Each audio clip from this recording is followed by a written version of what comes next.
guys, welcome to my channel. My name is Salmi. I'm one of the abroad dreamers.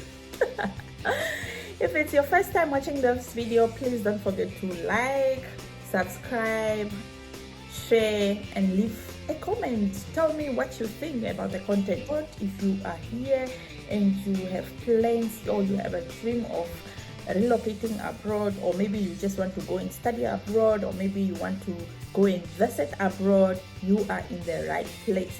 So don't forget to subscribe, don't forget to like, don't forget to share, because maybe if this content is not for you, maybe the next person will be interested and be that blessing to someone. So share this video. So I bring you on this channel, I bring you the contents of the tips of relocating abroad. And in my last video I was talking about the fear of relocating abroad. Maybe you have a dream of relocating abroad, or you haven't think of it yet, but maybe if you continue to watch our videos, you realize that there are more, there's a need to go abroad. Okay, so keep watching this video, share, subscribe. Okay, today I promise that I will bring for you the comparisons of two countries that according to me they are immigrant friendly, and they are the best according to my research. They are the best because they depend, their economy depends on the immigrants. Okay, and they are English speaking countries, and they are good, they are immigrant friendly. So I'm not talking of other countries than Canada and Australia. Those are one of my best countries. Okay, I've been making so much research, and yeah, in my findings, this video is according to my findings, and yeah, so you also need to go and make your own research and make your own decisions. And of course, it's not a one-day thing when you want to go abroad, when you want to relocate abroad. It's something that you need to make so much research, and you don't want to make mistakes. You don't want to end up taking wrong pathways and you end up regretting. So you want to go and succeed. Okay, you want to make the right decision. So today I'm just going to bring you tips. I'm going to compare the countries for you, and you make your own decisions. Okay, I'm going to compare the two countries, Australia and Canada.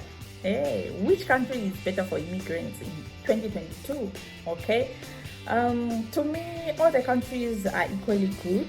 They are all beautiful countries. They are all immigrant friendly, and they are all filled with a lot of opportunities. Their education is good. So it depends on you what you really want. Okay, if you just want to go and study maybe and you go back to your country, or maybe you just want to go and visit, or maybe you want to go and with a pathway that will get you a PR, a permanent residence of that country. And of course, those are developed countries, and they have a lot of opportunities, not like our African countries or wherever you are watching me from. It's a lot of developing countries, and there are no opportunities for us. So that's why we move and we go and hunt for green pastures, and also for better futures for our children. And some of us, we are doing it for our children because we are looking at the future of our children. We are thinking of the future of our children, and some of us, sometimes we have to relocate abroad because we want our children to get better educations and to have opportunities in future. So if you are one of them, you are in the right place. Thank you for joining me this time, and I'm going to bring you the differences in Canada and Australia immigration for 2022. Okay, these countries are all immigrant friendly, and the cost of living. So I'm going to compare some points for you. If maybe it's your first time, you haven't made research yet, please just relax and just follow me. I'll be bringing you content every week, every time. With every video will come with different information that will help you to make a decision if you haven't decided yet, or maybe it will add to your, it will bring some information that you didn't know. Okay, so Canada, they all use, Canada and Australia, they use their own currencies. There is Australia use Australian dollars and Canada use Canadian dollars. $1 is equal to $1.30 Australian dollars, and $1 is equal to $1.28 Canadian dollars. So the dollar of Canada has a little bit of more value than Australia. And how studying tuition fees in Australia and Canada. Maybe you want to go as a student, okay? You want to go in as a student and you want to compare the tuition fees. Where can you study for cheaper? These countries, to study in those countries, it's a bit more costly, it's a bit expensive, okay? They are all like this. You find some colleges in Australia that has lower tuition fees, and you find some universities in Canada with lower tuition fees, and you find some universities in Australia with higher, and some in Canada with so it all depends on which university you want to study and what course do you want to study. So the tuition fees in Australia, it's between 20,000 to 30,000 Australian dollars, and for Canada also it's about 20,000 to 30,000 Canadian dollars. So it all depends on what you want to study, and all the countries, they have their level of education. It's very good. The value, it's very good.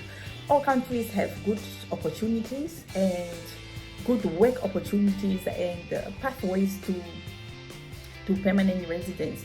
If you study for a course for 2 years in Canada, you qualify for 3 years work, 2 years work, postgraduate work visa in Canada. So if you take a course for 2 years, then they'll add for you 2 more years to do your internships and to allow you to do your internships and to get to work, to get your Canadian experience, and later you apply for your PR. Same applies to Australia. If you study in Australia, you also get a postgraduate work visa, and with the Australian postgraduate work visas, you can also work in New Zealand. That's very good. You can also, so if you have an Australian visa, you can also get opportunities in New Zealand, okay? And geographically, Canada is sharing borders with the US, okay, United States of America, and Australia is closer to New Zealand, okay? The cost of living in both countries, it's a bit high, and it's for a single person in Australia, you can spend about 2,850 Australian dollars for a single person per month, and for Canada, you can also spend about 2,730 per month for a single person. So all the countries, their cost of living is a bit high, but it also depends on which city you are. For example, if you are in Australia, the person who is living in Melbourne or in Sydney, the cost of living is very high than a person who is living in Perth or Adelaide or Brisbane or whatever. So it also depends on which town you are living. So, or also in Canada, life is more, it's more expensive. Living is more expensive in Toronto than a person who is living in the regional areas, okay? So it depends on which area, which city you choose to live, okay? The healthcare. So in Canada, there's free of cost healthcare facilities for students or for immigrants. Okay, so if you are in Canada as a student, your dependents, your children, or your husband, or your wife, or your dependents, they get free healthcare. But while in Australia, there's a certain amount that you pay for the healthcare, okay, for the healthcare insurance, medical healthcare insurance. PR process. The PR process of Canada is more easier than in Australia. So if you are going to Canada or you want to relocate abroad and you want to end up with PR at the end of the day, you really have to look and consider these things. So Australia pathways to PR, the process to PR is a bit tough. It's not really easy as in Canada. Canada's path PR it's very easy, and there's a lot of pathways that leads to PR. And I think in the next video I'll be talking about the pathways that you can use for when you want PR, when you want at the end of the day to end up with PR as a permanent resident of Canada or as a permanent resident of Australia. And I'll be sharing the different pathways and the process of how to do it, okay? And the process of Australia is not easy, but it's worth it. It will require you to do more research, and a lot of paperwork, and everything has to be in order. And I'm telling you, it's this is not a one-day thing. It's something that you need to make more research and do for a long time. Maybe some people take even 5 years just learning the process of relocating abroad. And there you can use an agent. If you have money, you can use an agent, and they'll make your work more easier for you. They will take some load of a lot of paperwork and stuff from you, but it's not gonna be easy, I'm telling you.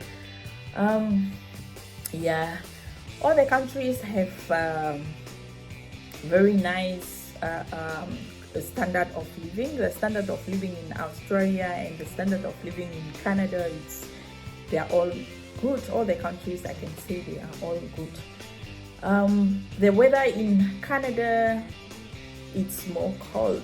It's most of the time cold in Canada compared to Australia. So in Canada, there's more indoor life and in Australia, it's more outdoor life. So if you are a person that enjoys outdoor life, then Canada is not for you, because most of the times Canada is more cold, extremely cold. It goes up to -70. Yeah? Yes. So these are the things that you need to consider when you looking at relocating abroad, just because you don't want to go there and later you decide no, this is not, you don't want that surprise, okay? So you really need to make more research. Yeah. And some wages, countries, I think Canada and Australia, they are all good. Their wages are all good.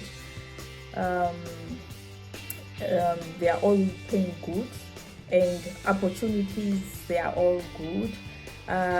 The taxes are more in Canada. In Canada, you pay more taxes, like 28%, while in Australia, the taxes are a bit low, which is 23%. And